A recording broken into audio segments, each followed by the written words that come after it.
Where's the Commodore? Fell behind. My prayers be with him. Best not wallow in our grief. Welcome to MsMojo. And today we're counting down our picks for the top 20 improvised movie moments. Oh, Agent Starling, you think you can dissect me with this blunt little tool? Number 20, show tune, The Warriors. For the Coney Island confrontation between this film's rival gangs, director Walter Hill wanted David Patrick Kelly's character Luther to taunt the Warriors from his '55 Cadillac, and he gave him free rein to do it any way he wanted. Kelly clinked 3 bottles together in one hand and delivered the legendary sing-song taunt that we've come to know.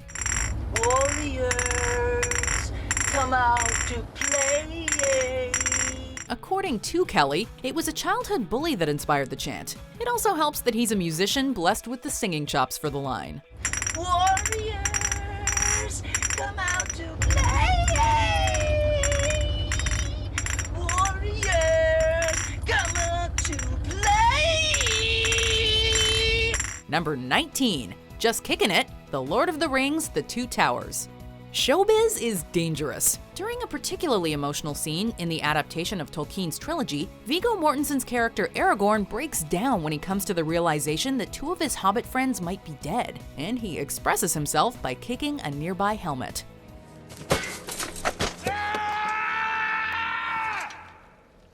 Turns out his breakdown was not only emotional, but also physical, because after too many takes of kicking solid metal, he broke 2 toes.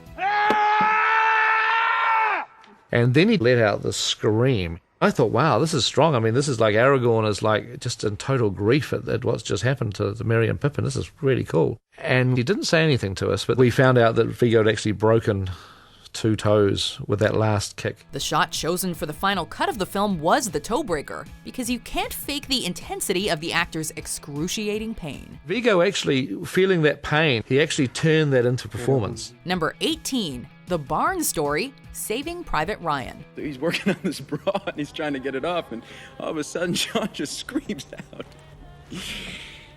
"Danny, you're a young man, don't do it." Matt Damon only shows up towards the end of this epic war film, and he's so preoccupied with survival, we barely get to know his character. Except in this scene, which was improvised by the actor. She screams and she jumps up and she tries to get running out of the barn, but she's still got this shirt over her head. She goes running right into the wall and knocks herself out. So now Dan is just so mad at us. As Ryan and Captain Miller quietly await more fighting, Private Ryan reminisces about his lost brothers in a spontaneous tale. He loses the shovel, goes out of his grasp, it hits a kerosene lantern. The thing explodes. The whole barn almost goes up because of this thing. Damon obviously thinks the story is as funny as we do, but once he realizes it's the last time his family was together, the scene takes on a bittersweet feel, made all the more impressive when you remember it was ad-libbed. Dan went off to basic the next day. That was the last night the 4 of us were together. Number 17, The Zit, Animal House. See if you can guess what I am now. When a director gives a comedian like John Belushi a little wiggle room, anything can happen. But it's almost guaranteed to be funny. John Landis knew that when Bluto began dumping food onto his tray, something magical might occur, so he let the cameraman follow him for the rest of the scene. Everything Belushi did in the cafeteria was unscripted, and since the cast and crew weren't in on his joke or its disgusting punchline, the reactions captured on camera were real. I'm a zit. Get it? It's classic Belushi, and possibly the flick's most famous scene. Number 16, chest waxing and gaming banter, The 40-Year-Old Virgin. Some say a comic is only as good as his ability to improvise. By that logic, this film features some stellar comedians, as it has many unscripted moments, including Steve Carell's genuine pain-induced curses at having his very hairy chest waxed. Sweetie pie hole! Como se llama? No, Kelly Clarkson! On top of that, Paul Rudd and Seth Rogen's barbs were completely off the cuff. You know, I know you're gay. You just told me you're not sleeping with women anymore. You should check out the extended DVD scenes where the two try to outdo each other for several minutes. All ad-libbed, of course. You know how I know you're gay? How? You like Coldplay. Number 15, Roy Batty's monologue, Blade Runner. Quite an experience to live in fear, isn't it? That's what it is to be a slave. It's completely natural for actors to tweak their lines for a monologue, but rarely do they go beyond grammar or sentence structure to resonate this much with the character and audience. I've seen things you people wouldn't believe. Attack ships on fire off the shoulder of Orion. Though there were previous scripted versions of this soliloquy, Rutger Hauer mainly improv the depth and philosophical musings of Roy Batty's last words, and gave us even more reason to ask the question, what is human? All those moments will be lost in time. Like tears in rain. It might sound a little cheesy on paper, but it isn't when it's delivered as a replicant leader's dramatic final epiphany. Time to die. Number 14, Sword to a Gunfight, Raiders of the Lost Ark. Actors aren't immune to travel troubles, and even a tough guy like Harrison Ford submitted to dysentery while filming Raiders in Tunisia. That's a big reason this scene was altered. Originally, Indy was supposed to engage the show-offy swordsman in a choreographed sword fight where the adventurous archaeologist would disarm him with his whip. But Ford was sick and just wanted to shoot the guy. Though it wasn't improvised while cameras rolled, that move impacted the franchise in a big way.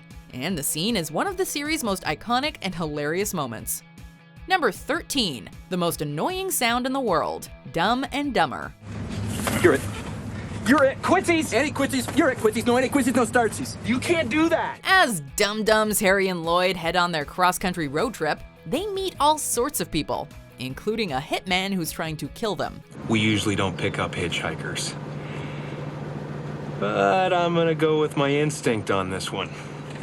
Saddle up, partner. Well, sucks to be that guy, because car rides with these two mean sing-alongs, anti-quitsies, and the most annoying sound in the world. She's gonna buy me a mockingbird. That last one was injected into the film by Jim Carrey on the fly, and you can see in Jeff Daniels' reaction that he was not expecting it. Want to hear the most annoying sound in the world? Guys!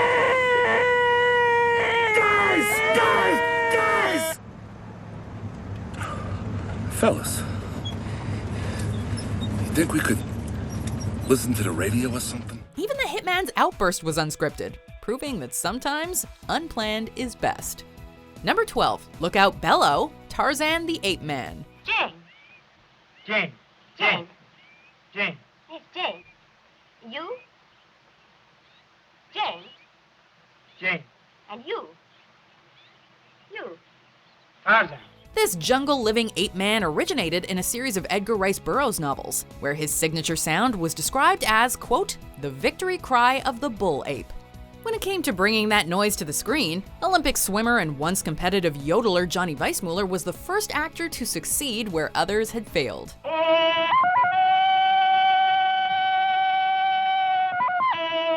Tasked with inventing a call to summon his jungle crew, Weissmuller, and apparently some Hollywood sound editing trickery, combined to create one of the most celebrated, imitated, reused, and easily recognized sound bites in film history.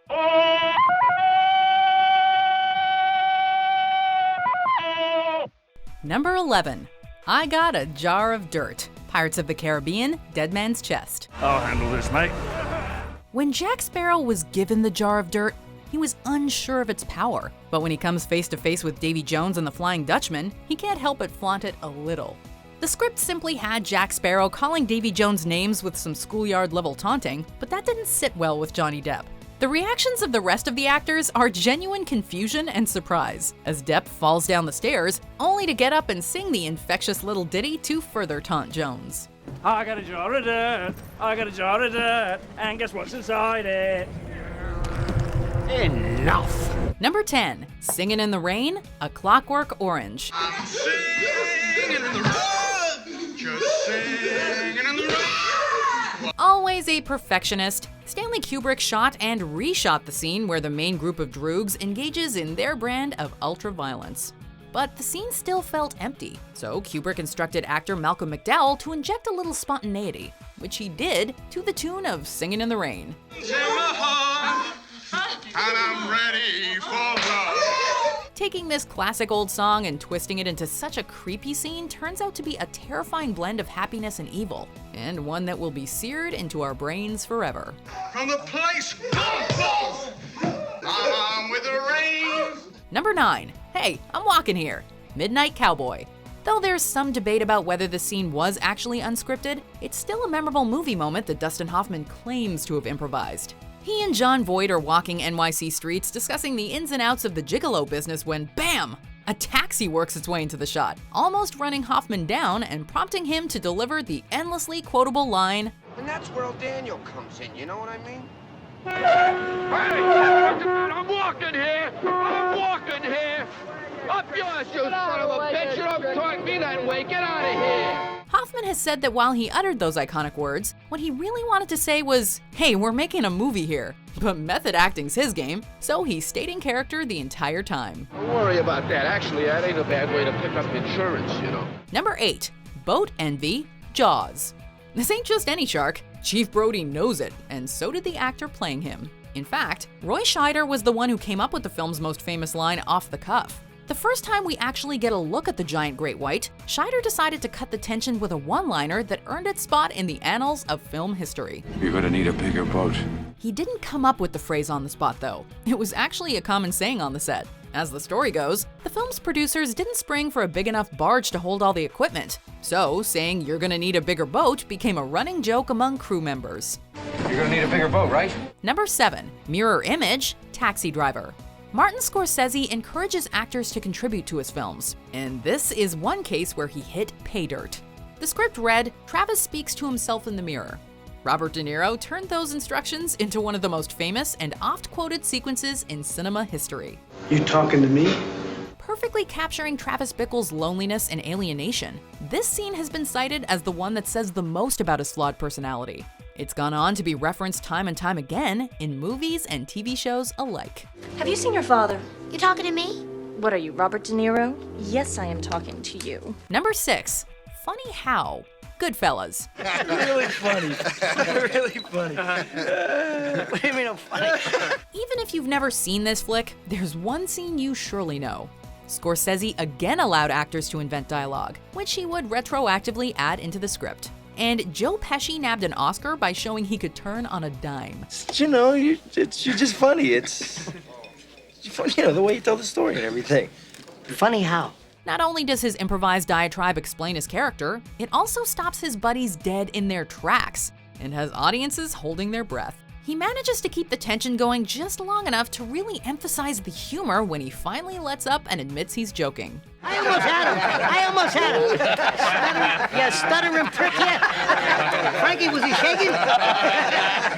Number 5. Hopkins is hysterical, The Silence of the Lambs. Closer, please. Closer.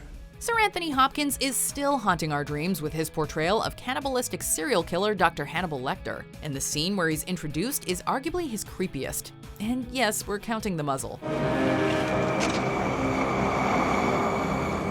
The mounting tension and quiet hostility between Hannibal and Clarice is palpable, and one sound sums it up best. A census taker once tried to test me. I ate his liver with some fava beans and a nice Chianti. Call it a hiss, a slurp, whatever. Hopkins invented it on the spot to spook Clarice, creeping us all out at the same time. We'll never be able to get this eerie moment out of our heads, and for that, he more than deserves his Oscar. Number 4, Major Malfunction, Full Metal Jacket. Why, you little maggot! You make me want to vomit! What's the best way to portray how brutal drill instructors are? Hire a real one, obviously. Stanley Kubrick originally enlisted ex-Marine R. Lee Ermey as a consultant for his war flick, thinking he wasn't vicious enough for the drill sergeant role. You had best yourself or I will unscrew your head and shut down your neck! But Ermey proved him wrong, and wound up chewing out recruits for almost 40 minutes straight as Gunnery Sergeant Hartman. You are putes. You are the lowest form of life on Earth. You are not even human being. Oh, and he invented about half of his own dialogue, spouting one-of-a-kind insults and unique nicknames left and right. From now on, you're Gomer Pyle. Sir, yes, sir. Do you think I'm cute, Private Pyle? Do you think I'm funny? Sir, no, sir. Then wipe that disgusting grin off your face. Sir, yes, sir. One thing is for sure, we would not want to be on the receiving end of one of his rants. Number 3, blood, sweat, and smears. Django Unchained. Would you be so kind as to collect the pistol hanging off these boys' hips here?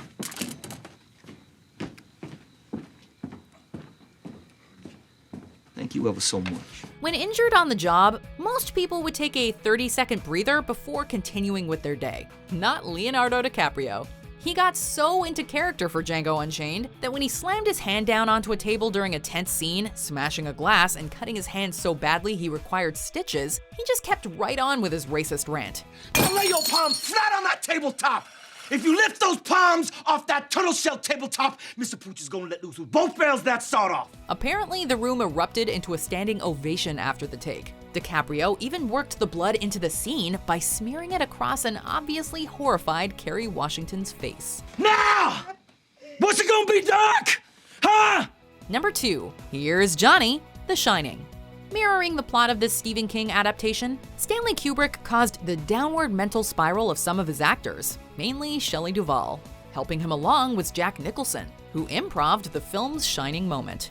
Then I'll huff, and I'll puff, and I'll blow your house in. After chasing his family into a bathroom, Jack borrows a popular late-night catchphrase to add comedy and creepiness to the scene. Here's Johnny! Channeling Ed McMahon in horrifying fashion, he riled Duvall up so much her screams started to become real.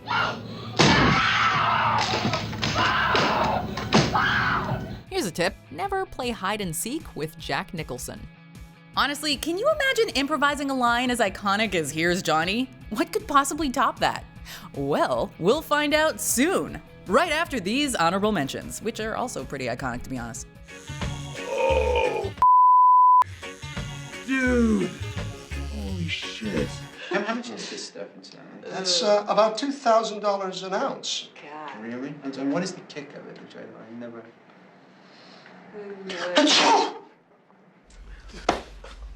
How many keys, you cocksucker? In English, please. Excuse me. In English. How many keys, you cocksucker? What the I love you. I know. Before we continue, be sure to subscribe to our channel and ring the bell to get notified about our latest videos. You have the option to be notified for occasional videos or all of them. If you're on your phone, make sure you go into your settings and switch on notifications. Number 1, we kid you not, Casablanca. Here's looking at you, kid. This Hollywood classic is full of quotable lines, though some aren't exactly what we think, but that's another story. Play it once, Sam. For all time's sake. I don't know what you mean, Miss Elsa. Play it, Sam. Play as time goes by. However, only one was unscripted. Representing the couple's bond, the famous words are said by Humphrey Bogart multiple times throughout the film. Here's looking at you, kid. Turns out Bogey borrowed the phrase from real life. Between takes, he taught Ingrid Bergman to play poker and would often utter the iconic line to her. Who knew you could ad-lib one of the most famous phrases in film history? Here's looking at you, kid. I wish I didn't love you so much. So tell us your favorite improv movie moments in the comments. Be sure to like and subscribe and check out these other videos to keep yourself occupied.